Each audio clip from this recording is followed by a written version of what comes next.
Namaskar. Welcome to all the BLS students.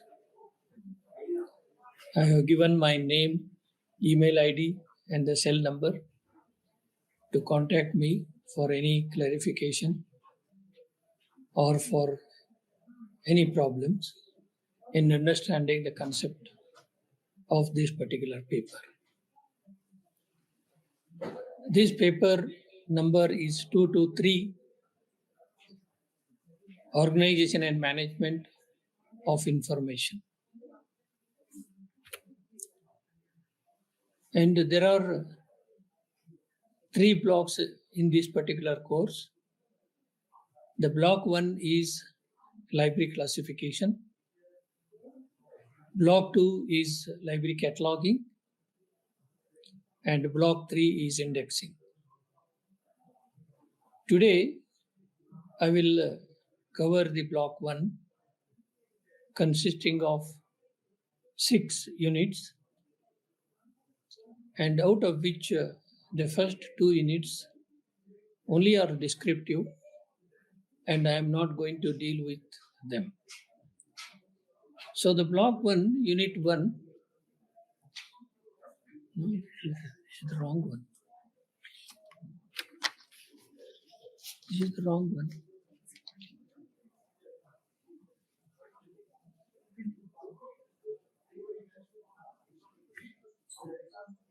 You put the cataloging. Oh. Okay.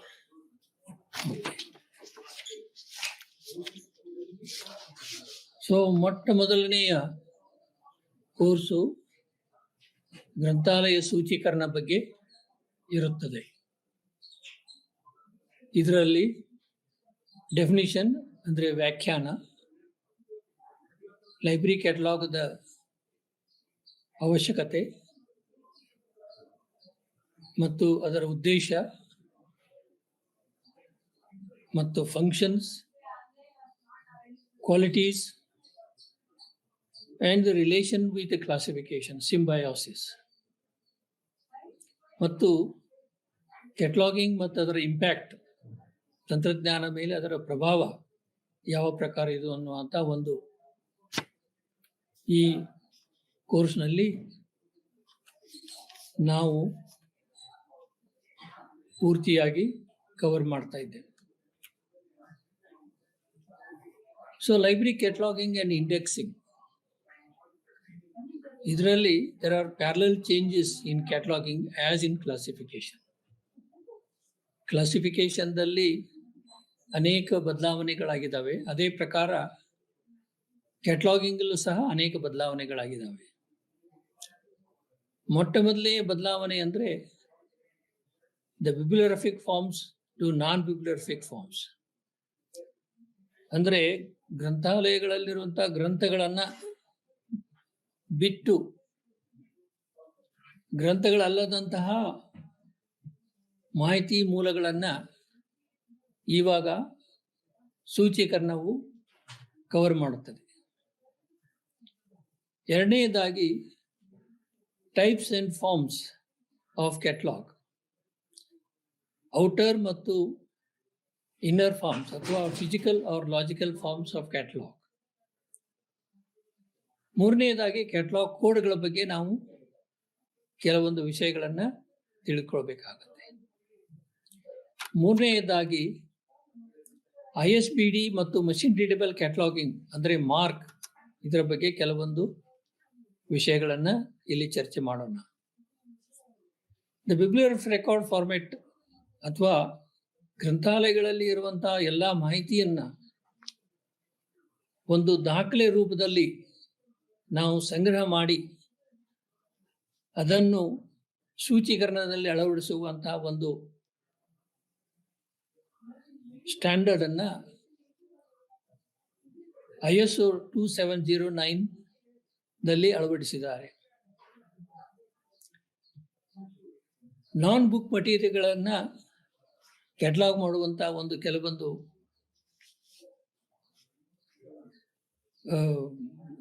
ಆದೇಶಗಳು ಅಥವಾ ರೂಲ್ಸ್ಗಳಿದ್ದಾವೆ. ಆಮೇಲೆ ಕ್ಯಾಟಲಾಗಿಂಗ್ of ಕಾರ್ಟೋಗ್ರಫಿಕ್ materials, ಅಂದರೆ ಭೌಗೋಳಿಕ ಮಾಹಿತಿ ಮೂಲಗಳನ್ನ ಯಾವ ರೀತಿಯಿಂದ ಕ್ಯಾಟಲಾಗ್ ಮಾಡಬೇಕು ಅನ್ನುವಂಥ ಒಂದು ರೂಲ್ಸ್ ಇದ್ದಾವೆ. ಆಮೇಲೆ ಜನರಲ್ ಮಟೀರಿಯಲ್ ಡೆಸಿಗ್ನೇಷನ್ಸ್, ಗ್ರಂಥಾಲಯಗಳಲ್ಲಿ ಗ್ರಂಥಗಳ ನಿಯತಕಾಲಿಕಗಳು ಮತ್ತು ವರದಿಗಳು ಅಲ್ಲದೆ ಅನೇಕ ದೃಶ್ಯ ಶ್ರವಣ ಮಾಧ್ಯಮ ಮತ್ತು ಈಗಿನ ಕಾಲದಲ್ಲಿ ವಿದ್ಯುನ್ಮಾನ ಮಾಧ್ಯಮ ಮತ್ತು ಡಿಜಿಟಲ್ ಮಾಧ್ಯಮಗಳ ಅನೇಕ ಗ್ರಂಥಗಳು ಇಂದು ಗ್ರಂಥಾಲಯಗಳಲ್ಲಿ ಸೇರ್ಪಡೆಯಾಗುತ್ತಿವೆ. ಹೀಗಾಗಿ ಈ ಎಲ್ಲ ವಸ್ತುಗಳನ್ನು, ಎಲ್ಲ ಮಟೀರಿಯಲ್ಗಳನ್ನು ಅವುಗಳ ಫಾರ್ಮ್ಗಳ ಆಕಾರದ ಮೇಲೆ ಅವಕ್ಕೊಂದು ವ್ಯಾಖ್ಯಾನವನ್ನು ಕೊಡಬೇಕಾಗತ್ತೆ, ಡೆಸಿಗ್ನೇಷನ್ ಕೊಡಬೇಕಾಗತ್ತೆ.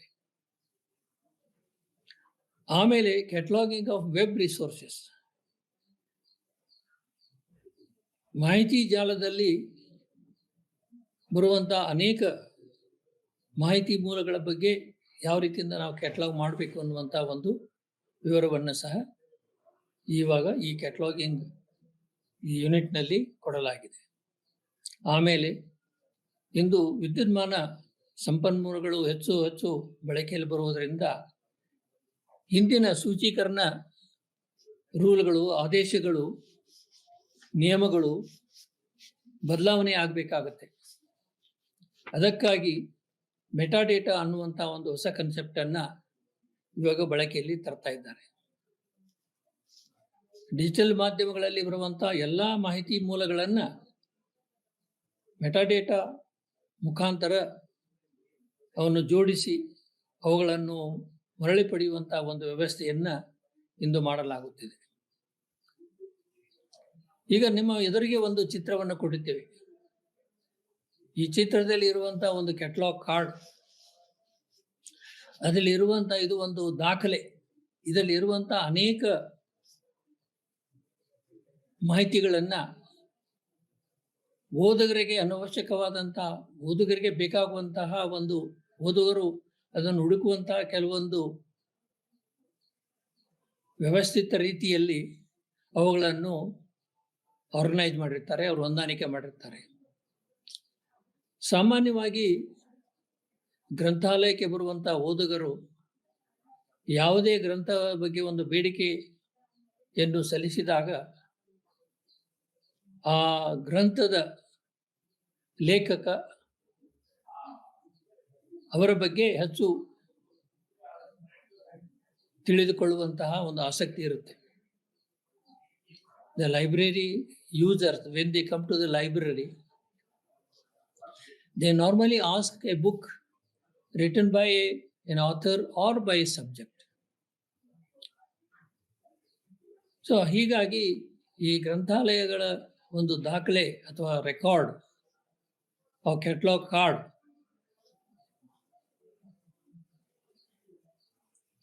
ಅದರ ಒಂದು ಆಕಾರವನ್ನು ನಿಮ್ಮ ಮುಂದೆ ನಾನು ಇಟ್ಟಿದ್ದೇನೆ. ಇದರಲ್ಲಿ ನೀವು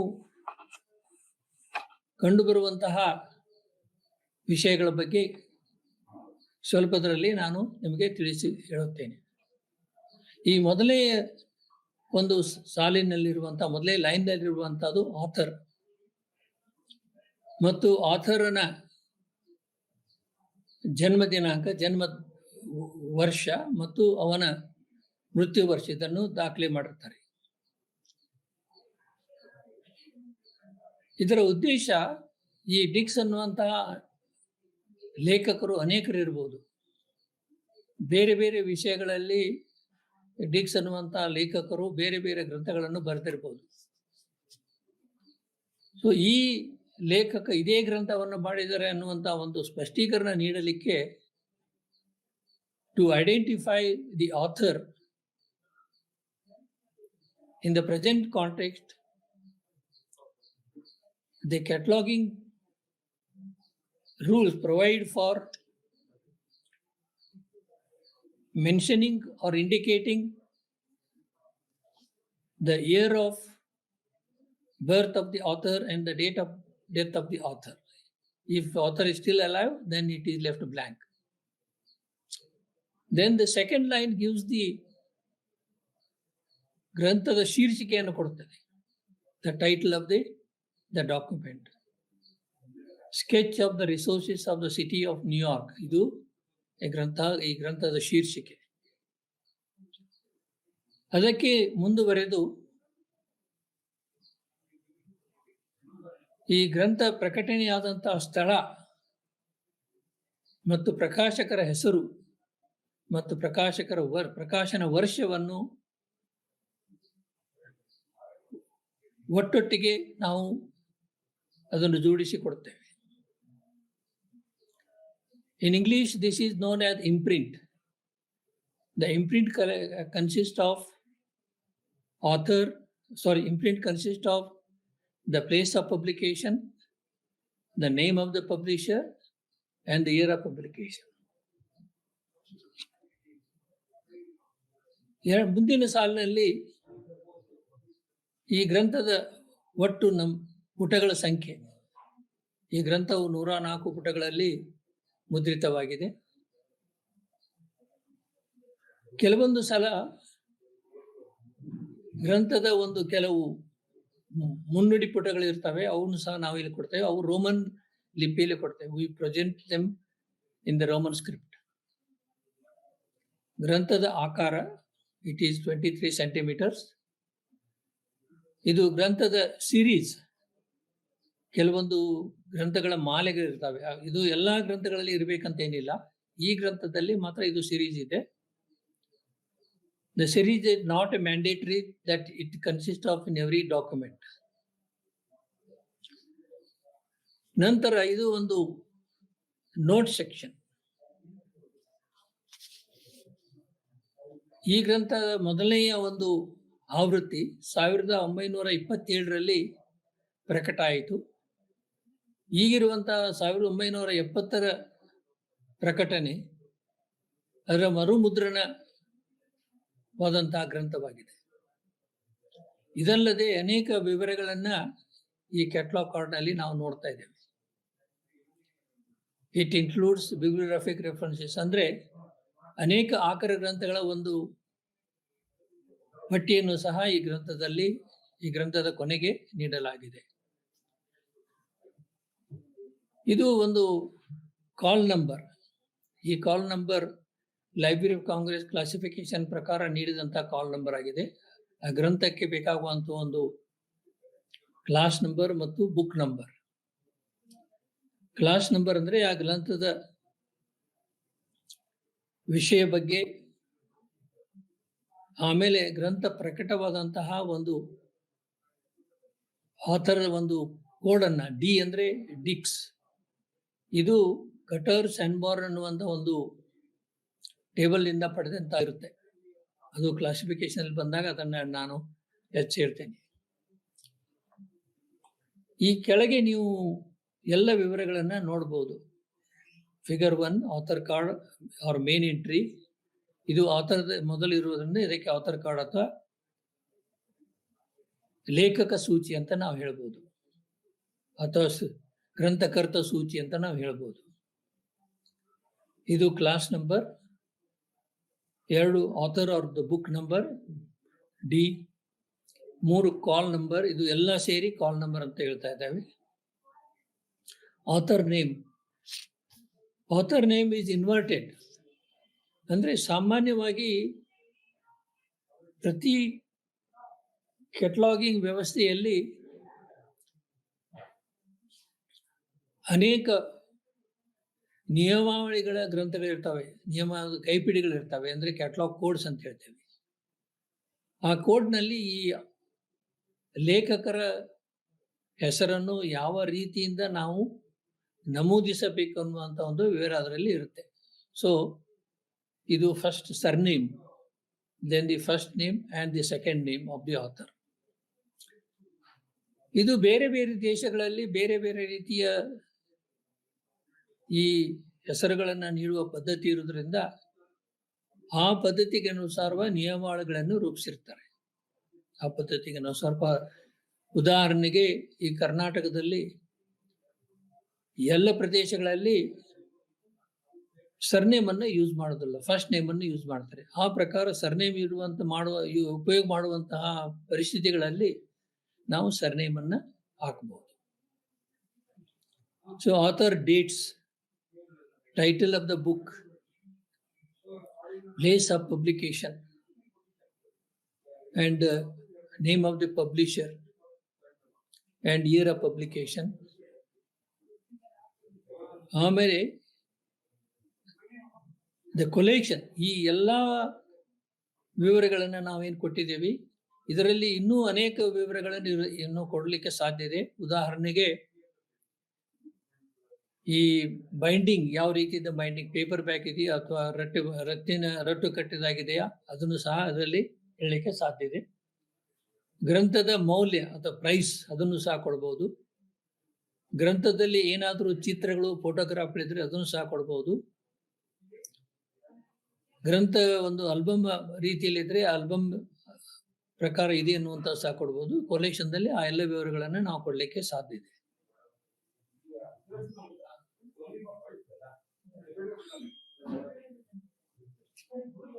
ಹನ್ನೆರಡರಲ್ಲಿ ಇರುವಂತಹದ್ದು ಇದು ಎಕ್ಸ್ಪ್ಲನೇಟರಿ ನೋಟ್, ಅಂದ್ರೆ ವಿವರಣೆ ಕೊಟ್ಟಿರ್ತಾರೆ. ಗ್ರಂಥ ಈಗಾಗಲೇ ಮರುಮುದ್ರಣಗೊಂಡಿದೆ, ಆ ಮರುಮುದ್ರಣವಾದಂತಹ 1970ರಲ್ಲಿ ಮರುಮುದ್ರಣ ಆಗಿದೆ ಅಂತ ಇದರಲ್ಲಿ ಹೇಳ್ತಾ ಇದೆ. ಆಮೇಲೆ ಈ 14ಕ್ಕೆ ಇದು ಸಬ್ಜೆಕ್ಟ್ ಹೆಡಿಂಗ್, ಅಂದ್ರೆ ಗ್ರಂಥದ ಒಂದು ವಿಷಯ ಶೀರ್ಷಿಕೆಗಳನ್ನ ನಾವು, ಯಾಕಂದ್ರೆ ಗ್ರಂಥಾಲಯಕ್ಕೆ ಬರುವಂತಹ ಓದುಗರು ಸಾಮಾನ್ಯವಾಗಿ ಯಾವುದೇ ಒಂದು ವಿಷಯದ ಮೇಲೆ ಇರುವಂತಹ ಗ್ರಂಥವನ್ನ ಬೇಡಿಕೆ ಸಲ್ಲಿಸುವಂತಹ ಒಂದು ಸಾಮಾನ್ಯ ಒಂದು ಪರಿಜ್ಞಾನ ಇದೆ. The readers coming to the library normally ask the books in a given on a subject. So subject approach to selection of the books. So ಇದು ಈ ಗ್ರಂಥವು ನ್ಯೂಯಾರ್ಕ್ ನಗರ ಬಗ್ಗೆ ಒಂದು ವಿವರಣೆ ಕೊಡ್ತಾ ಇದೆ. ಅದಕ್ಕೆ ನ್ಯೂಯಾರ್ಕ್ ಅನ್ನುವಂಥ ಒಂದು ವಿಷಯ ಶೀರ್ಷಿಕೆಯನ್ನು, ನ್ಯೂಯಾರ್ಕ್ ಸಿಟಿ ವಿಷಯ ಶೀರ್ಷಿಕೆಯನ್ನು ಕೊಟ್ಟಿದ್ದಾರೆ. ಆ ನ್ಯೂಯಾರ್ಕ್ ಸಿಟಿಯಲ್ಲಿ ಇರುವಂತಹ ಎಕನಾಮಿಕ್ ಕಂಡೀಷನ್ಸ್ ಅಥವಾ ಆರ್ಥಿಕ ಪರಿಸ್ಥಿತಿ ಬಗ್ಗೆ ಇದರಲ್ಲಿ ಚರ್ಚೆಯಾಗಿದೆ. ಸೊ ಇವು ಎರಡು ವಿಷಯ ಶೀರ್ಷಿಕೆಗಳ ಮುಖಾಂತರ ಗ್ರಂಥಾಲಯಕ್ಕೆ ಬರುವಂತಹ ಓದುಗರು ತಮಗೆ ಬೇಕಾಗುವಂತಹ ವಿಷಯದ ಬಗ್ಗೆ ಬೇಕಾಗುವಂತಹ ಗ್ರಂಥಗಳನ್ನು ಹುಡುಕಲಿಕ್ಕೆ ಸಾಧ್ಯ ಆಗುತ್ತೆ. ಇದು ನಂತರ ಗ್ರಂಥಾಲಯದ ಶೀರ್ಷಿಕೆ, ಟೈಟಲ್ ಆಫ್ ದ ಡಾಕ್ಯುಮೆಂಟ್ ಮೇಲೆ ಸಹ ಒಂದು ಕಾರ್ಡ್ ಮಾಡಿರ್ತಾರೆ. ಅವಕ್ಕೆಲ್ಲ ಆಡೆಡ್ ಎಂಟ್ರೀಸ್ ಅಂತೇವೆ. ನಾವು ಒಂದು added entry, author added entry ಮಾಡ್ತೇವೆ, ಒಂದು ಟೈಟಲ್ ಆಡೆಡ್ ಎಂಟ್ರಿ ಮಾಡ್ತೇವೆ, ಮತ್ತೆ ಸಬ್ಜೆಕ್ಟ್ ಆಡೆಡ್ ಎಂಟ್ರಿ ಮಾಡ್ತೇವೆ. ಅಂದ್ರೆ ಈ ಎಲ್ಲ ಶೀರ್ಷಿಕೆಗಳನ್ನ ಈ ಕಾರ್ಡನ ಮೇಲೆ ನಾವು ಇಲ್ಲಿ ಅದನ್ನು ನಮೂದಿಸಿ ಅದನ್ನ ಕ್ಯಾಟಲಾಗ್ ಕಾರ್ಡ್ನಲ್ಲಿ ನಾವು ಹಾಕ್ತೇವೆ.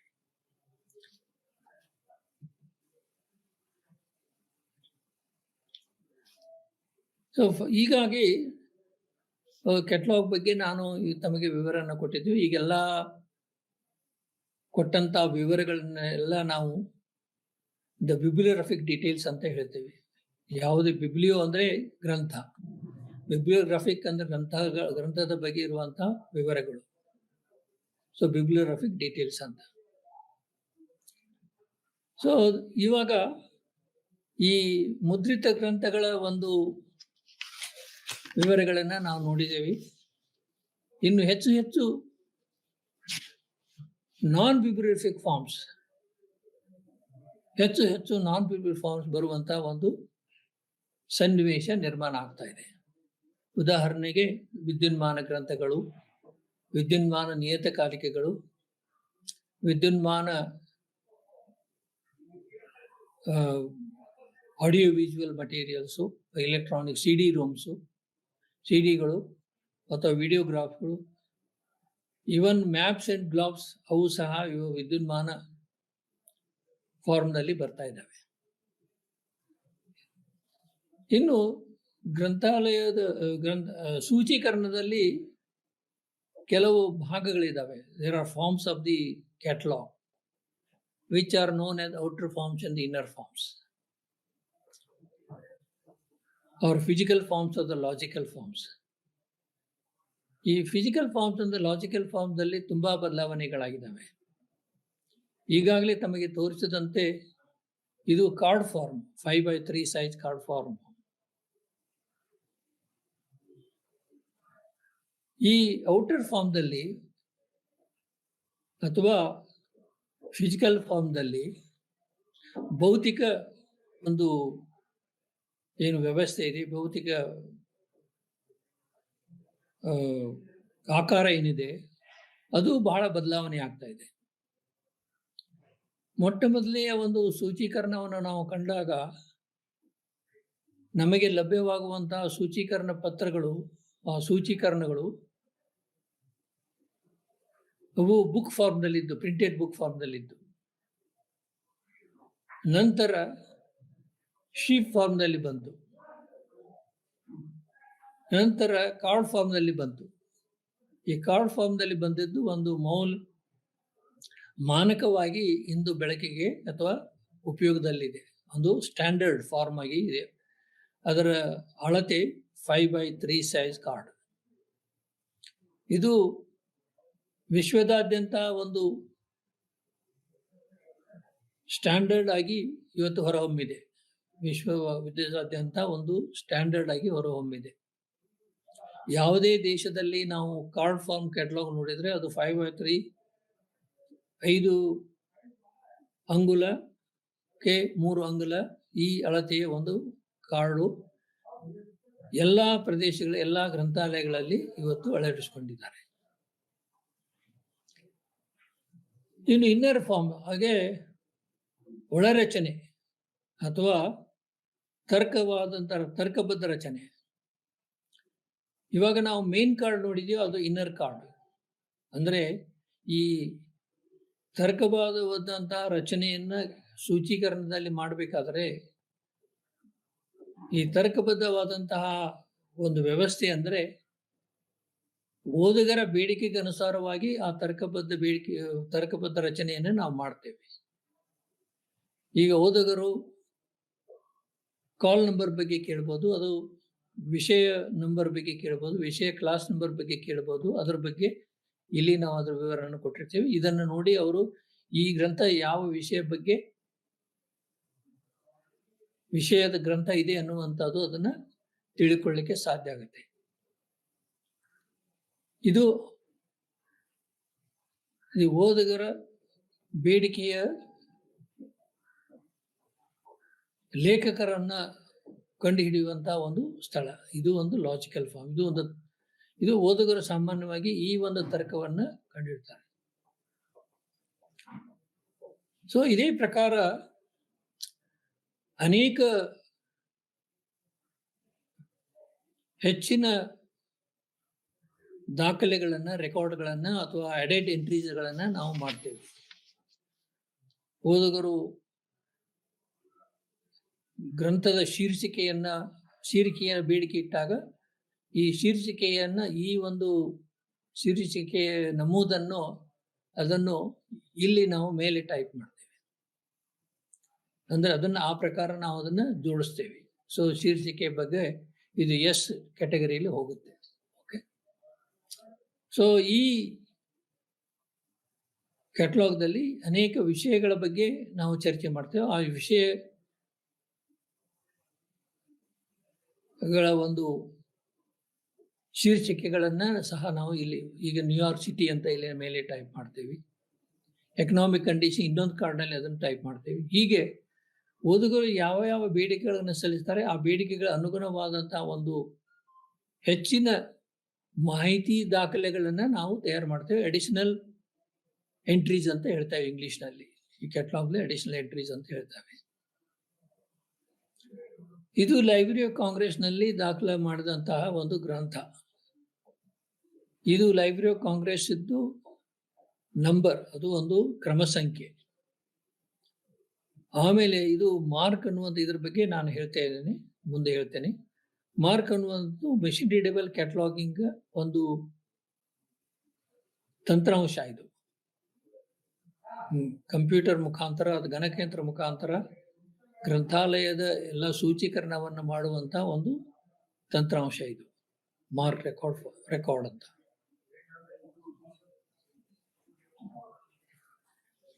ಸೊ ಕ್ಯಾಟಲಾಗ್ ಕೋಡ್ಸ್ ಅಥವಾ ನಿಯಮಾವಳಿಗಳು ವಿಶ್ವದಾದ್ಯಂತ ಅನೇಕ ಸೂಚೀಕರಣ ನಿಯಮಾವಳಿಗಳ ಗ್ರಂಥಗಳು ಅಥವಾ ಕೈಪಿಡಿಗಳು ರಚನೆಯಾಗಿದ್ದಾವೆ. ಅದರಲ್ಲಿ ಪ್ರಮುಖವಾಗಿ ಇಂದು ಬಳಕೆಯಲ್ಲಿರುವಂತಹದ್ದು AACR 2 ಸೆಕೆಂಡ್ ರಿವಿಷನ್. ಓಕೆ, ಇದು AACR 2. AACR ಅಂದ್ರೆ Anglo American cataloguing rules second revised edition. ಇದು ವಿಶ್ವದಾದ್ಯಂತ ಬಳಕೆಯಲ್ಲಿರುವಂತಹ ನಿಯಮಾವಳಿಗಳ ಕೈಪಿಡಿ ಅಥವಾ code book. Anglo American cataloguing rule code or catalogue code.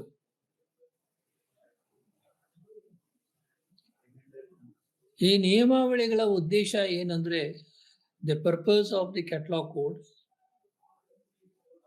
Is to specify how to render the name of the author, how to render the title, how to render the imprint and how to render the collation. ಈ ಒಂದು ಕಾರ್ಡ್ನಲ್ಲಿ ನಾವು ನೋಡಿದ್ದೇವೆ. ಈ ಪ್ರಕಾರ ನಾವು ದಾಖಲೆಗಳನ್ನ ನಮೂದು ಮಾಡಲಿಕ್ಕೆ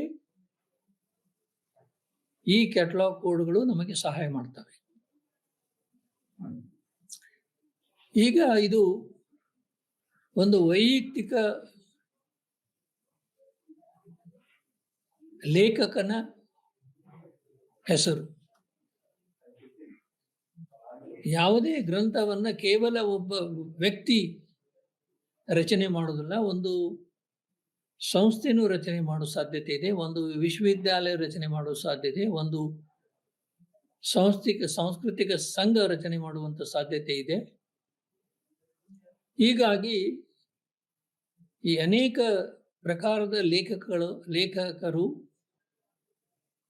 ಲೇಖಕರನ್ನು ನಾವು ನಮೂದು ಮಾಡಬೇಕಾಗತ್ತೆ. ಉದಾಹರಣೆಗೆ ಇದು ವೈಯಕ್ತಿಕ ಹೆಸರು. ಈಗ ನಾವು ಇಲ್ಲಿ ಇಂದಿರಾ ಗಾಂಧಿ ನ್ಯಾಷನಲ್ ಓಪನ್ ಯೂನಿವರ್ಸಿಟಿಯಲ್ಲಿ ಹೇಗಿದ್ದೇವೆ, ಇದಕ್ಕೆ ಯಾವುದೇ ಒಂದು ಏಕ ವ್ಯಕ್ತಿ ಇದಕ್ಕೆ ಸಂಬಂಧ ಇಲ್ಲ. ಇದು ಒಂದು ಸಂಸ್ಥೆ. ಈ ಸಂಸ್ಥೆ ಮುಖಾಂತರ ಪ್ರಕಟವಾದಂತಹ ಅನೇಕ ಗ್ರಂಥಗಳನ್ನ ನಾವು ಸೂಚೀಕರಣದಲ್ಲಿ ಅಳವಡಿಸಬೇಕಾಗುತ್ತೆ. We want to catalogue the documents prepared by the Indira Gandhi National Open University. There is no single author who has contributed to that. The entire university has contributed to the preparation of the course material. There may be several people who have contributed for the what are called as the self-instructional material or SIMS. So ಇವಾಗ ಇದರಲ್ಲಿ ಲೇಖಕರು ಬದಲಾವಣೆ ಆಗ್ತಾರೆ. ಈಗ Indira Gandhi National open ಯೂನಿವರ್ಸಿಟಿಯನ್ನ ಯಾವ ರೀತಿ ನಮೂದು ಮಾಡಬೇಕನ್ನುವಂತ ಒಂದು ಸಮಸ್ಯೆ ನಮ್ಮಲ್ಲಿ ಉದ್ಭವ ಆಗಬಹುದು. ಈ ಒಂದು ಸಮಸ್ಯೆಗೆ ಪರಿಹಾರವನ್ನ ಈ ಸೂಚೀಕರಣ ನಿಯಮಾವಳಿಗಳ ಕೈಪಿಡಿ ಅವರ ಕ್ಯಾಟಲಾಗ್ ಕೋಡ್ ನಮಗೆ ಒಂದು ಸಮಸ್ಯೆಗೆ ಪರಿಹಾರವನ್ನು ನೀಡುತ್ತವೆ. ಅದೇ ಪ್ರಕಾರ ಸರ್ಕಾರಿ ಸಂಸ್ಥೆಗಳು, ಸಚಿವಾಲಯಗಳ ಇಲಾಖೆಗಳು, ಉದಾಹರಣೆಗೆ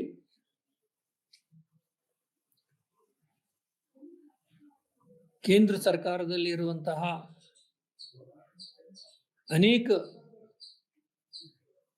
ಸಚಿವಾಲಯ ಮತ್ತು ಇಲಾಖೆಗಳು, ಉದಾಹರಣೆಗೆ ministry of human resources and development and department of education ಅಂತ ಒಂದು ಸಂಸ್ಥೆ ಅಥವಾ ಒಂದು ವಿಭಾಗ ಇದೆ. ಈಗ ಅದು ಯಾವುದೇ ಒಂದು ವರದಿಯನ್ನ, ಉದಾಹರಣೆಗೆ ಈಗ ತಮಗೆಲ್ಲ ಗೊತ್ತಿರುವಂತೆ new education, national education policy ಅನ್ನುವಂಥ ಹೊಸ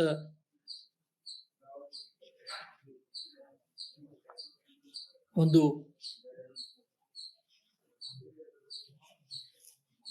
ಪಾಲಿಸಿ ಬಂದಿದೆ. ಅದನ್ನ ಮಿನಿಸ್ಟ್ರಿ ಆಫ್ ಎಜುಕೇಶನ್ ಈ ಸಂಸ್ಥೆಯವರು ಹೊರತಂದಿದ್ದಾರೆ. ಇದಕ್ಕೆ ಯಾವುದೇ ಒಂದು ಓರ್ವ ವ್ಯಕ್ತಿ ಅಥವಾ ಓರ್ವ ಸಂಸ್ಥೆ ಇದಕ್ಕೆ ಜವಾಬ್ದಾರ. ಇಡೀ ಮಿನಿಸ್ಟ್ರಿ, ಇಡೀ ಸಚಿವಾಲಯ ಇದರ ಜವಾಬ್ದಾರಿಯನ್ನು ಹೊತ್ತಿದೆ. ಈ ಒಂದು ನ್ಯಾಷನಲ್ ಪಾಲಿಸಿ ಆಫ್ ಎಜುಕೇಶನ್ ಅದ ಕಂಪ್ಲೀಟ್ ವರದಿಯನ್ನ, ಕಂಪ್ಲೀಟ್ ಗೈಡ್ಲೈನ್ಸ್ ಅನ್ನ ಈ ಒಂದು ಸಚಿವಾಲಯ ಹೊರತಂದಿದೆ. ಈಗ ಈ ಒಂದು ವರದಿಯ ಒಂದು ದಾಖಲೆಯನ್ನ ನಾವು ಮಾಡಬೇಕಾದ್ರೆ ಅದರ ಕ್ರಿಯೇಟರ್ ಯಾರದನ್ನು ಹೊರತಂದ್ರು, ಅದರ ಒಂದು ಮೂಲ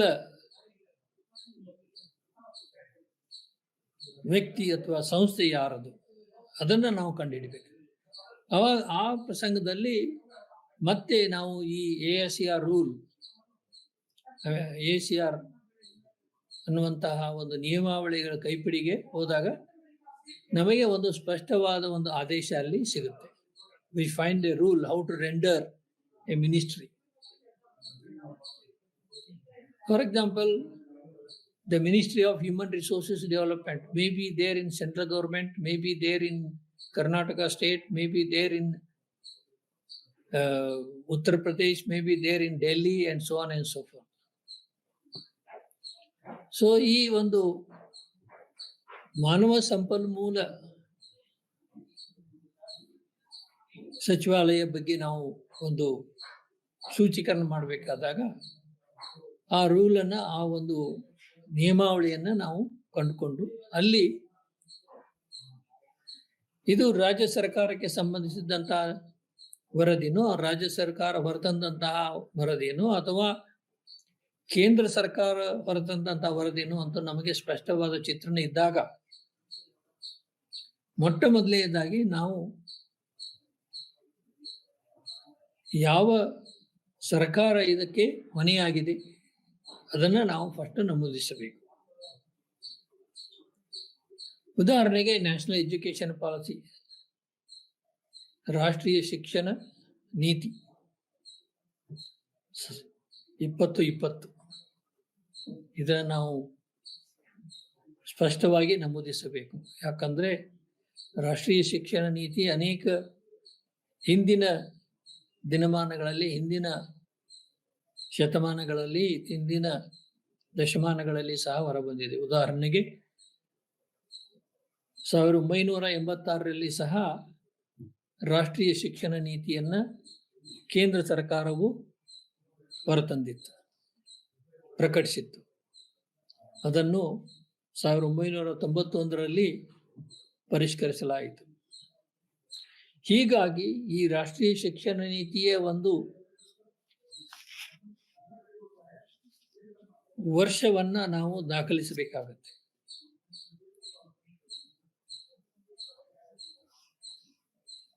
ಆದ್ದರಿಂದ ಈ ಒಂದು ನಿಯಮಾವಳಿಗಳ ಕೈಪಿಡಿಯನ್ನ ನಾವು ಕಂಡಾಗ ಅದು ಸೂಚಿಸುವಂತಹ ಒಂದು ಶೀರ್ಷಿಕೆಯವನ್ನ ನಮೂದನ್ನ ಹೌ ಟು ರೆಂಡರ್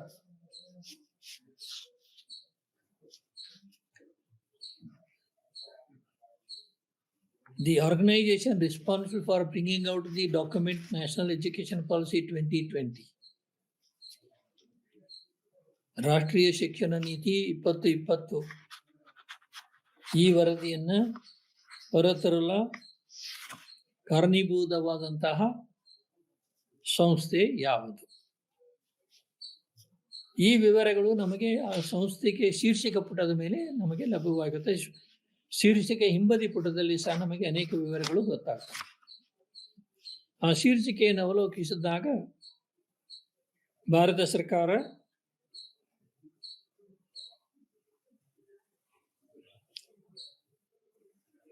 ಮಾನವ ಸಂಪನ್ಮೂಲ ಸಚಿವಾಲಯ, ನ್ಯೂ ಡೆಲ್ಲಿ ಅಂತ ನಮಗೆ ನಮೂದಾದಂತೂ ನಾವು ಕಂಡುಕೋಬಹುದು. ಸೊ ನಾವು ಈ ದಾಖಲೆಯನ್ನು ನಿರ್ಮಾಣ ಮಾಡಬೇಕಾದ್ರೆ ಮೊಟ್ಟ ಮೊದಲು ಈ ವರದಿಗೆ ಮೂಲ ಕಾರಣವಾದಂತಹ ಸಂಸ್ಥೆ ಅಥವಾ ಸರ್ಕಾರ ಬಗ್ಗೆ ನಾವು ನಮೂದು ಮಾಡಬೇಕು. ಸೊ ಇದು ಭಾರತ ಸರ್ಕಾರ. ಅಲ್ಲಿ ನಾವು ಇಂಡಿಯಾ ಗೌರ್ಮೆಂಟ್ ಅಂತ ಹೇಳುವಾಗಲೇ ಇಂಡಿಯಾ ಅಂತ ಹೇಳಿಬಿಟ್ರೆ ಅದು ಎಲ್ಲ ರೀತಿಯಿಂದ ತನ್ನ ವ್ಯಾಪ್ತಿಯನ್ನು ತೋರಿಸಿಕೊಡುತ್ತೆ. So we render India as the statement of responsibility for bringing this particular report, National Education Policy report. So India, Bharat ಸರ್ಕಾರ ಅಂದರೆ ಅದರಲ್ಲಿ ಅನೇಕ ಸಚಿವ ಖಾತೆಗಳಿದ್ದಾವೆ, ಸಚಿವ ಇಲಾಖೆಗಳಿದ್ದಾವೆ. ಸೊ ಇದರಲ್ಲಿ ministry of human resources and development, India, ministry of human resources development ಅಥವಾ human resources development, ministry. ನಂತರ ಇದು ಡಿಪಾರ್ಟ್ಮೆಂಟ್ ಆಫ್ ಎಜುಕೇಶನ್ದವರು ಅದನ್ನು ಹೊರತಂದಿರ್ತಾರೆ. ಹಾಗೆ ಡಿಪಾರ್ಟ್ಮೆಂಟ್ ಆಫ್ ಎಜುಕೇಶನ್ ಅಂದರೆ ಈ ಎಲ್ಲ ನಮೂದುಗಳನ್ನು ಒಂದು ರಚನೆಯನ್ನ ಮಾಡಲಿಕ್ಕೆ ನಮಗೆ ಬೇಕಾಗುವಂತಹ ಒಂದು ಆದೇಶ, ನಿರ್ದೇಶನ ನಮಗೆ ಈ ಕ್ಯಾಟಲಾಗ್ ಕೋಡ್ಗಳ ಮುಖಾಂತರ ನಮಗೆ ಲಭ್ಯವಾಗುತ್ತೆ. ಇನ್ನೊಂದು ಕ್ಯಾಟಲಾಗ್ ಕೋಡು, ಕ್ಲಾಸಿಫೈಡ್ ಕ್ಯಾಟಲಾಗ್ ಕೋಡ್ ಅನ್ನುವಂತಹ ಇನ್ನೊಂದು ಕ್ಯಾಟಲಾಗ್ ಕೋಡನ್ನು ನಮ್ಮ ದೇಶದ ಗ್ರಂಥಾಲಯ ಪಿತಾಮಹ ಎನಿಸಿಕೊಂಡಂತಹ ಡಾಕ್ಟರ್ SR ರಂಗನಾಥನ್ ಅವರು 1935ರಲ್ಲಿ ಪ್ರಕಟ ಮಾಡಿದರು. ದುರದೃಷ್ಟವಶಾತ್ ಈ ಒಂದು ನಿಯಮಾವಳಿಯ ಕೈಪಿಡಿ ಇಂದು ಬಳಕೆಯಲ್ಲಿ ಇಲ್ಲ. ಆದರೂ ಸಹ ಇದು ಬಹಳ ಮಹತ್ವವಾದಂತಹ ಒಂದು ಕೈಪಿಡಿ ಅಂತ ನಾವು ಇಲ್ಲಿ ಅದನ್ನ ಗಮನದಲ್ಲಿ ಇಟ್ಕೋಬೇಕು. ಇದರಲ್ಲಿ ಬರುವಂತಹ ಕೆಲವೊಂದು ನಿಯಮಾವಳಿಗಳನ್ನು ಇಂದು ಸಹ ನಾವು ಬಳಕೆಯಲ್ಲಿ ಕಂಡುಕೋಬಹುದು. ಈ ಎಲ್ಲ ಒಂದು ನಿಯಮಾವಳಿಗಳನ್ನು ಹೊರತಾಗಿ ಸಹ ನಾವು ಸೂಚೀಕರಣದಲ್ಲಿ ಅನೇಕ ಸಮಸ್ಯೆಗಳನ್ನು ನಾವು ಕಂಡುಕೊಂಡಿದ್ದೇವೆ. ಉದಾಹರಣೆಗೆ ಇಂದು ವಿಶ್ವದಾದ್ಯಂತ ಗ್ರಂಥಾಲಯ ಗಣಕೀಕರಣಕ್ಕೆ ಪ್ರಾಮುಖ್ಯತೆ ಉಂಟಾಗಿದೆ. Library automation is become the primary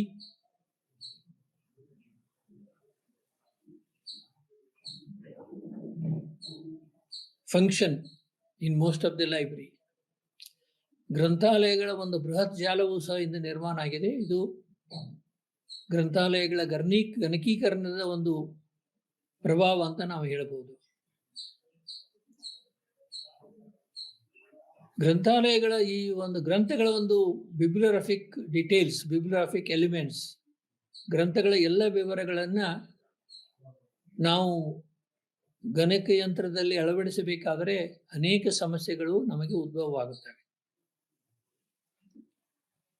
ಉದಾಹರಣೆಗೆ ಒಂದು ಗ್ರಂಥಕ್ಕೆ ಓರ್ವನೇ ಲೇಖಕ ಇರಬಹುದು, ಅಥವಾ ಇನ್ನೊಂದು ಗ್ರಂಥಕ್ಕೆ 2 ಲೇಖಕರು ಇರಬಹುದು, ಮತ್ತೊಂದು ಗ್ರಂಥಕ್ಕೆ 3 ಲೇಖಕರು ಇರಬಹುದು. ಹೀಗಾಗಿ ಗ್ರಂಥಾಲಯದಲ್ಲಿ ಇರುವಂತಹ ಗ್ರಂಥಗಳ ಒಂದು ವಿವರಗಳು ಬಹಳ ಪ್ರಮಾಣದಲ್ಲಿ ಬೇರೆ ಬೇರೆ ಆಗಿರ್ತವೆ. They are highly variable. ಗ್ರಂಥಾಲಯ bibliographic details are highly variable. ಈ ಸಮಸ್ಯೆಯನ್ನು ಅರಿತು ಲೈಬ್ರರಿ ಆಫ್ ಕಾಂಗ್ರೆಸ್ನವರು ಒಂದು ತಂತ್ರಾಂಶವನ್ನ ರಚನೆ ಮಾಡಿದರು 1970ರಲ್ಲಿ.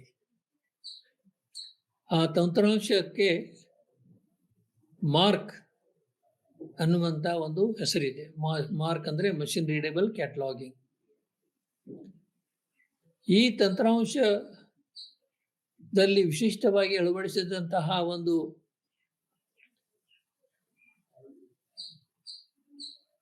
ವಿಶೇಷತೆ ಏನಂದ್ರೆ ಪ್ರತಿಯೊಂದು ದಾಖಲೆಯನ್ನು ನಮೂದಿಸಬೇಕಾದ್ರೆ, ಉದಾಹರಣೆಗೆ ಲೇಖಕನನ್ನು ನಮೂದಿಸಬೇಕಾದ್ರೆ ಆ ಲೇಖಕನಿಗೆ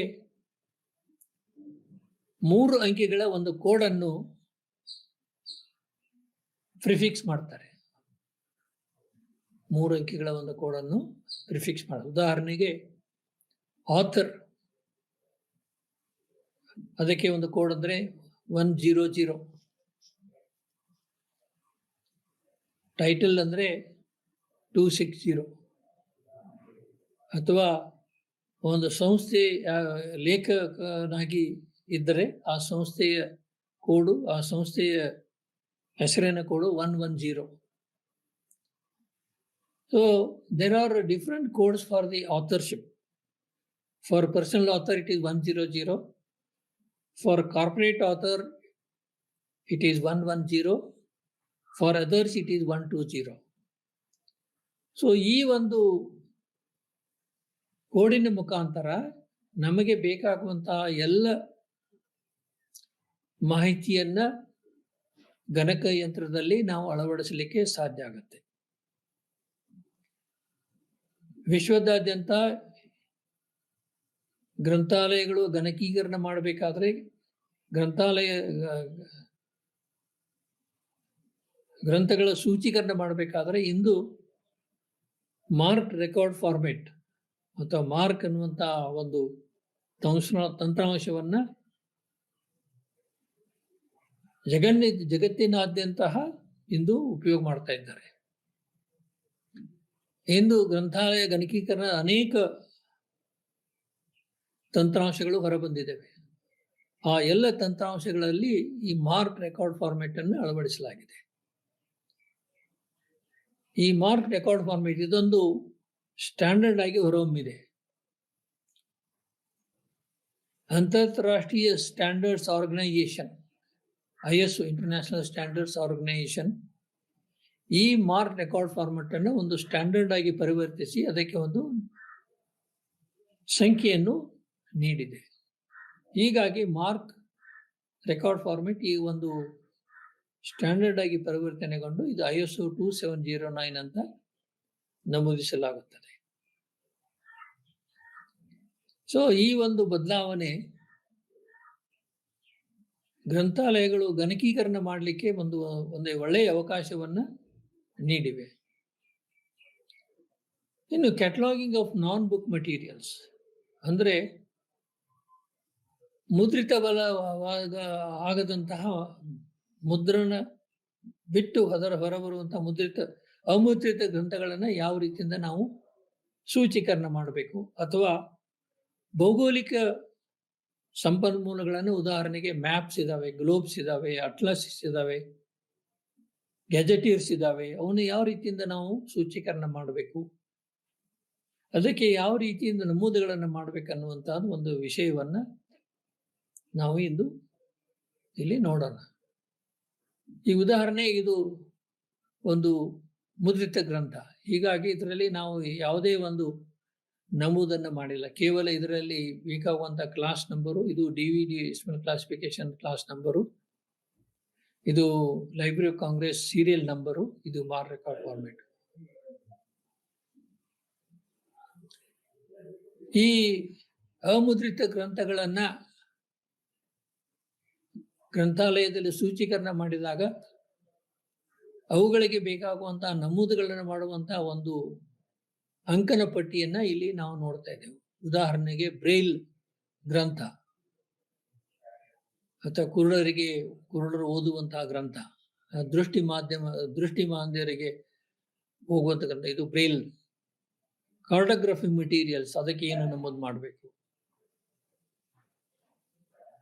ಗಣಕಯಂತ್ರದ ಕಡತಗಳನ್ನ ಯಾವ ರೀತಿ ನಮೂದು ಮಾಡಬೇಕು, ಚಿತ್ರಗಳನ್ನ ಯಾವ ರೀತಿಯಿಂದ ಮಾಡಬೇಕು,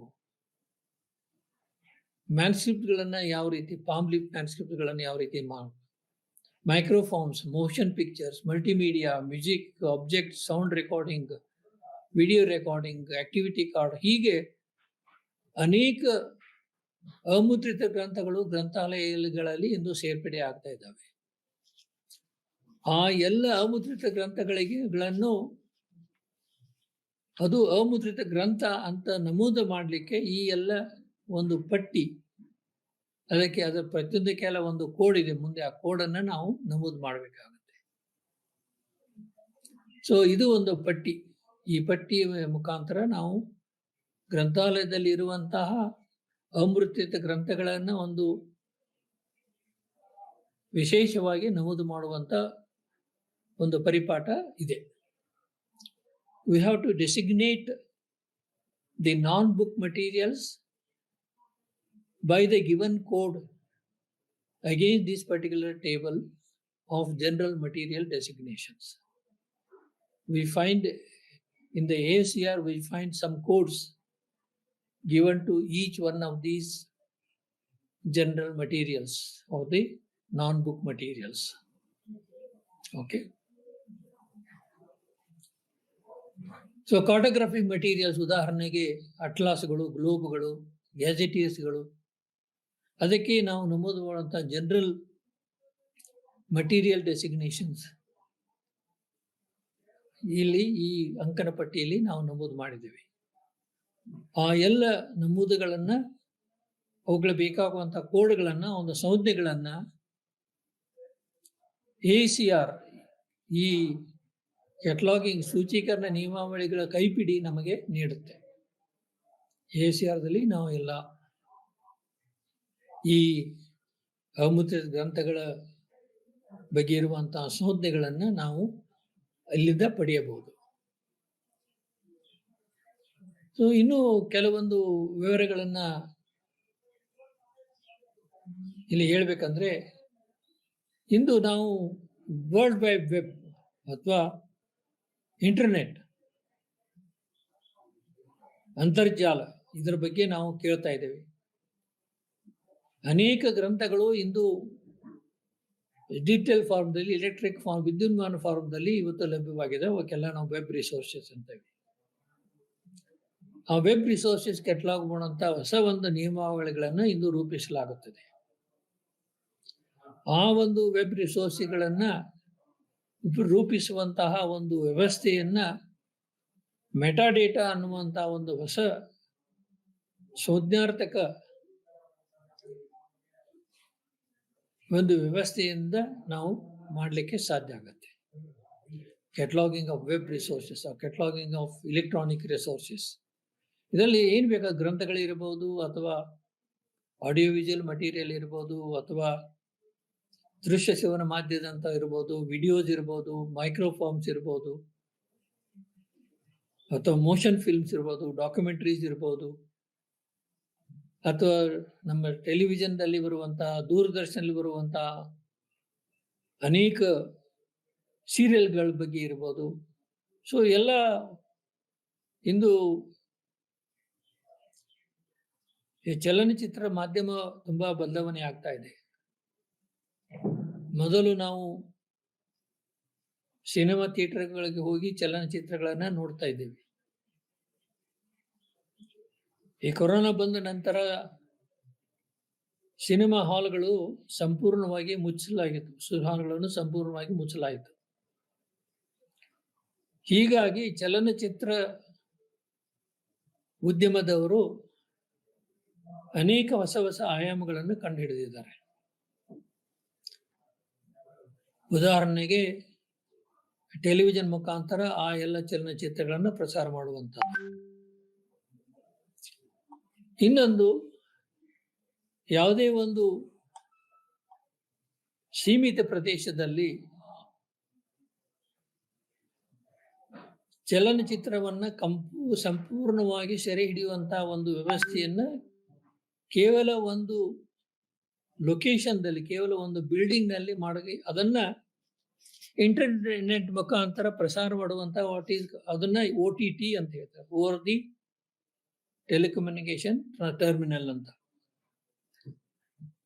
ಈಗ ಈ ಒಂದು ವ್ಯವಸ್ಥೆಯನ್ನ ಅನೇಕ ಚಲನಚಿತ್ರ ನಿರ್ಮಾಪಕರು ಇವತ್ತು ಅಳವಡಿಸಿಕೊಂಡಿದ್ದಾರೆ. ಸೊ ಅದು ಸಹ ನಮಗೆ ವೆಬ್ ರಿಸೋರ್ಸ್. ಯಾಕಂದ್ರೆ ಉದಾಹರಣೆಗೆ ಅಮೆಜಾನ್ದವರು ಪ್ರೈಮ್ ವಿಡಿಯೋಸ್ ಬಗ್ಗೆ ತರ್ತಾರೆ, ನೆಟ್ಫ್ಲಿಕ್ಸ್ ಅಂತಿದೆ. ಸೊ ಆ ಒಂದು ವೆಬ್ ರಿಸೋರ್ಸಸ್ ಅಥವಾ ಚಲನಚಿತ್ರಗಳು ಅಂತರ್ಜಾಲದಲ್ಲಿ ಇವತ್ತು ಅಳವಡಿಸಲಾಗ್ತಾ ಇದೆ. ಅದನ್ನು ಸಹ ನಾವು ಇದು ಕ್ಯಾಟಲಾಗ್ ಮಾಡಬೇಕಾಗುತ್ತೆ. ಸೊ ಅದಕ್ಕೆ ಬೇಕಾಗುವಂತಹ ನಿಯಮಾವಳಿಗಳನ್ನು ಪ್ರತ್ಯೇಕವಾಗಿ ನಿರೂಪಿಸಲಾಗುತ್ತದೆ. ಅದು ಮೆಟಾಡೇಟಾ ಅಂತ ಹೇಳ್ತಾರೆ. ಈ ಮೆಟಾಡೇಟಾ ಒಂದು ವ್ಯವಸ್ಥೆಯನ್ನ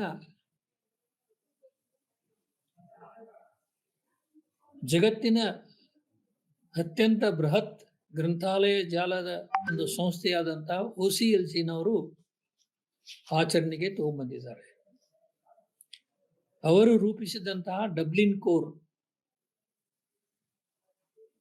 ಮೆಟಾಡೇಟಾ ಇನಿಷಿಯೇಟಿವ್,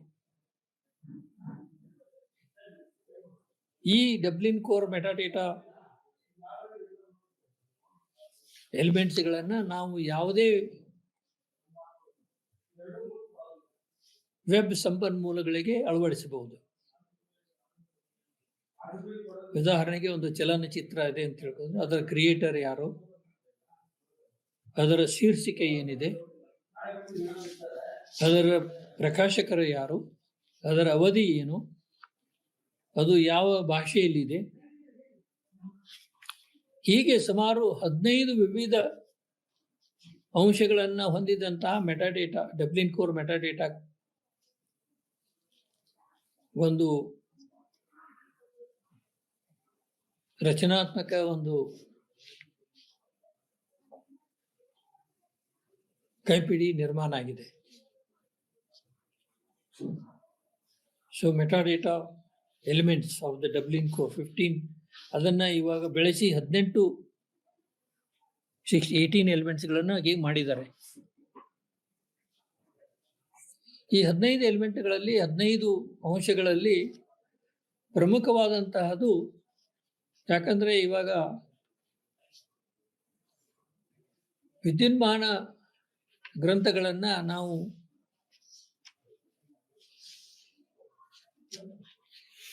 ಅನೇಕ ರೀತಿಯಿಂದ ಪಡೆಯಲಿಕ್ಕೆ ಸಾಧ್ಯ ಇದೆ. ಉದಾಹರಣೆಗೆ ಅವು ಕೆಲವೊಂದು ನಾವು ವೆಬ್ನಿಂದ ಡೌನ್ಲೋಡ್ ಮಾಡಬಹುದು.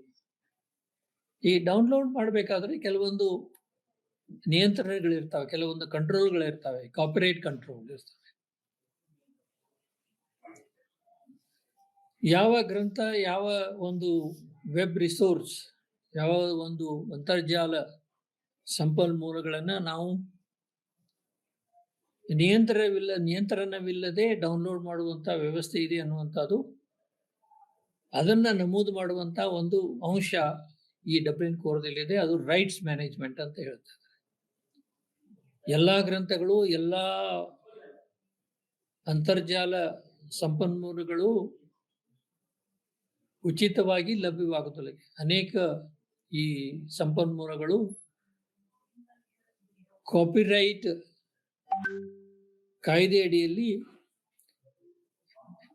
ನಿಯಂತ್ರಿಸಲಾಗಿರುತ್ತದೆ, ನಿಷೇಧಿಸಲಾಗಿರುತ್ತದೆ. ಅದನ್ನು ನಾವು ಯಾವುದೇ ಒಂದು ಅನುಮತಿ ಇಲ್ಲದೆ ನಾವು ಅದನ್ನ ಡೌನ್ಲೋಡ್ ಮಾಡಲಿಕ್ಕೆ ನಮಗೆ ಅವಕಾಶ ಇರುವುದಿಲ್ಲ. ಸೊ ಈ ಮೆಟಾಡೇಟಾ ಕಾನ್ಸೆಪ್ಟ್ನಲ್ಲಿ ಅಥವಾ ಈ ಡಬ್ಲಿನ್ ಕೋರ್ ಮೆಟಾಡೇಟಾ ಇನಿಷಿಯೇಟಿವ್ನಲ್ಲಿ ಒಂದು ಅಂಶ ಇದೆ. ಆ ಅಂಶ ಅಂದ್ರೆ ನಮ್ಮ ಈ ಕ್ಯಾಟಲಾಗಿಂಗ್ ರೂಲ್ನಲ್ಲಿ ಆ ಅಂಶ ಅಳವಡಿಸಲಾಗಿರುವುದಿಲ್ಲ. ಯಾಕಂದ್ರೆ ಈ ಕ್ಯಾಟಲಾಗಿಂಗ್ ರೂಲ್ಸ್ ಸಾಮಾನ್ಯವಾಗಿ ಎಲ್ಲ ಮುದ್ರಿತ ಗ್ರಂಥಗಳ ಬಗ್ಗೆ ನಮಗೆ ಅವುಗಳನ್ನು ಸೂಚೀಕರಣ ಮಾಡುವಂತಹ ನಿಯಮಾವಳಿಗಳು ಇರ್ತಾವೆ. ಅದರಲ್ಲಿ ಕಾಪಿರೈಟ್ ಪ್ರಾಬ್ಲಮ್ಗಳು ಹೆಚ್ಚು ಅಳವಡಿಸಲಾಗಿರುವುದಿಲ್ಲ. ಆದರೆ ಇಂದು ವೆಬ್ ರಿಸೋರ್ಸ್ನಲ್ಲಿ ಕಾಪಿರೈಟ್ ಅನ್ನುವಂಥ ಒಂದು ಅಂಶ ಪದೇ ಪದೇ ನಮ್ಮ ಓದುಗರನ್ನೇ, ಗ್ರಂಥಗಳನ್ನೇ ಒಂದು ಕಾಡ್ತಾ ಇದೆ. ಹೀಗಾಗಿ ಯಾವ ಗ್ರಂಥ, ಯಾವುದೇ ಒಂದು ವೆಬ್ ರಿಸೋರ್ಸ್ ಅಥವಾ ವೆಬ್ನಲ್ಲಿ ಸಿರುವಂತಹ ಸಂಪನ್ಮೂಲ ಕಾಪಿರೈಟ್ ಒಂದು ಕಾಯ್ದೆಗೆ ಸೀಮಿತವಾಗಿದೆ, ಯಾವುದು ಕಾಪಿರೈಟ್ ಕಾಯ್ದೆ ಹೊರ ಇದೆ ಅನ್ನುವಂಥ ಒಂದು ವ್ಯವಸ್ಥೆಯನ್ನ ಈ ಒಂದು ಮೆಟಾಡೇಟಾದಲ್ಲಿ ಅದು ಒಂದು ಅಂಶವನ್ನ ಇಲ್ಲಿ ನಮೂದಿಸಲಾಗಿದೆ. ಹೀಗಾಗಿ ಅದರಲ್ಲಿ 15 ವಿವಿಧ ಅಂಶಗಳಿದ್ದು ಆ 15 ಅಂಶಗಳನ್ನು ನಾವು ಈ ವೆಬ್ ರಿಸೋರ್ಸಸ್ ಅಥವಾ ಜಾಲತಾಣಗಳಲ್ಲಿ ಬರುವಂತಹ ಸಂಪನ್ಮೂಲಗಳನ್ನು ನಾವು ಸೂಚೀಕರಣ ಮಾಡಲಿಕ್ಕೆ ಸಾಧ್ಯ ಆಗುತ್ತೆ. ಸೊ ಇಲ್ಲಿ ನಾನು ತಮಗೆ ಒಂದು ಚಿತ್ರವನ್ನು ಕೊಡ್ತಾ ಇದ್ದೇನೆ. ಇದರಲ್ಲಿ ಕ್ಲಾಸಿಫಿಕೇಶನ್ ಇವು ನಮ್ಗೆ ಹೇಳಿದೆ ಮಾರ್ಕ್ನಲ್ಲಿ ಇರುವಂತಹ ಕೋಡ್ಗಳು 3 ಡಿಜಿಟ್ ಕೋಡ್. ಉದಾಹರಣೆಗೆ ಪರ್ಸನಲ್ ನೇಮ್, ಇದಕ್ಕೆ ಕೋಡ್ ಇರುವಂತಹ 100. ಕಾರ್ಪೊರೇಟ್ ನೇಮ್, ಸಂಸ್ಥೆಯ ಹೆಸರು, ಸಂಸ್ಥೆ ಆಸ್ ಎ ಲೇಖಕ, ಇದಕ್ಕೆ 110. Meeting name, okay, for example ಯಾವುದೇ ಒಂದು ಮೀಟಿಂಗ್ ನಡೀತು, ಕಮಿಷನ್ ಮೀಟಿಂಗ್ ನಡೀತು, ಅದಕ್ಕೆ 111. ಆಮೇಲೆ ಯೂನಿಫಾರ್ಮ್ ಟೈಟಲ್ ಅಂದ್ರೆ ಅನೇಕ ಸಲ ಈ ಗ್ರಂಥಗಳಿಗೆ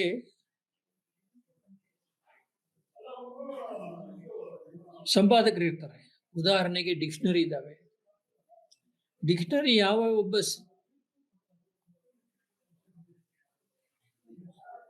ಓರ್ವ ಲೇಖಕನಿಂದ ಅದು ರಚನೆಯಾದಂತ ಒಂದು ಡಿಕ್ಷನರಿಯನ್ನು ಯಾವ ಒಬ್ಬ ಕೆಲವೊಂದು ಡಿಕ್ಷನರಿಯಿಂದ ಓರ್ವ ವ್ಯಕ್ತಿಗಳ ರಚನೆ ಮಾಡಿ, ಉದಾಹರಣೆಗೆ ಶಿವರಾಮ್ ಕಾರಂತರು ಮಾಡಿದಂತಹ ಒಂದು ಕೇವಲ ಒಬ್ಬರನ್ನೇ ಅದನ್ನ ರಚನೆ ಮಾಡಿದ್ದಾರೆ. ಆದ್ರೆ ಅನೇಕ ನಿಘಂಟುಗಳನ್ನ ಸಂಪಾದಿಸುವಂತಹ ಒಂದು ವ್ಯವಸ್ಥೆ ಇರುತ್ತೆ. ಸೊ ಅದಕ್ಕೆ ಸಂಪಾದಕರ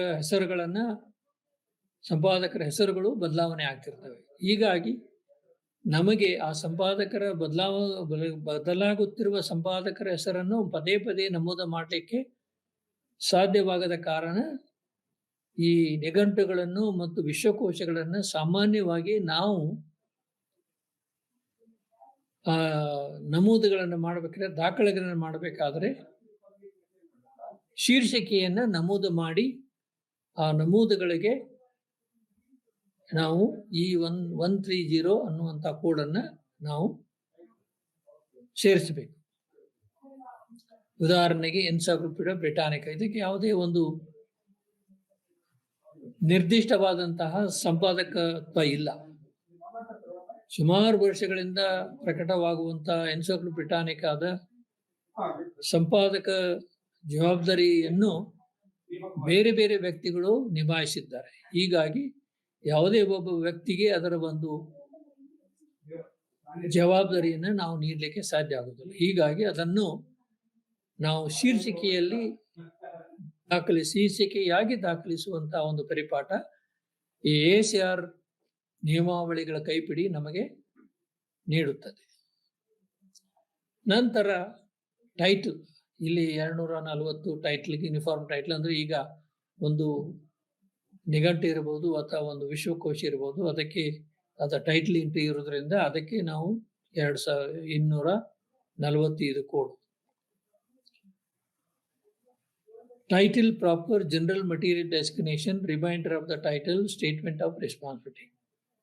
ಅಂದ್ರೆ ಟೈಟಲ್ ಶೀರ್ಷಿಕೆ, ಮುಖ್ಯ ಶೀರ್ಷಿಕೆ. ಈಗ ಜನರಲ್ ಮಟೀರಿಯಲ್ ಡಿಸ್ಕ್ರಿಪ್ಷನ್, ಸಾಮಾನ್ಯವಾಗಿ ಗ್ರಂಥಾಲಯಗಳಲ್ಲಿ ಇರುವಂತಹ ಗ್ರಂಥಗಳು ಮುದ್ರಿತ ಗ್ರಂಥಗಳು. ಹೀಗಾಗಿ ನಾವು ಅದು ಮುದ್ರಿತ ಗ್ರಂಥ ಅಂತೆ ನಮೂದಿಸುವಂತಹ ಪರಿಪಾಠ ಇರುವುದಿಲ್ಲ. ಅದರ ಬದಲಾಗಿ ಆ ಗ್ರಂಥವು ವಿಡಿಯೋ ಫಾರ್ಮ್ದಲ್ಲಿ ಇರ್ಬೋದು, ಚಿತ್ರ ಫಾರ್ಮ್ದಲ್ಲಿ ಇರ್ಬೋದು, ಆಲ್ಬಮ್ ಫಾರ್ಮ್ದಲ್ಲಿ ಇರ್ಬೋದು, ಅಥವಾ ಮೈಕ್ರೋ ಫಾರ್ಮ್ದಲ್ಲಿ ಇರ್ಬೋದು. ಸೊ ಅದನ್ನ ನಾವು ನಮೂದಬೇಕು. ಮೈಕ್ರೋ ಫಾರ್ಮ್ದಲ್ಲಿ ಇದ್ರೆ ಮೈಕ್ರೋ ಫಾರ್ಮ್ MF ಅಂತ ನಾವು ಹೇಳ್ಬೇಕು, ಬ್ರಾಕೆಟ್ನಲ್ಲಿ ಹೇಳ್ಬೇಕು.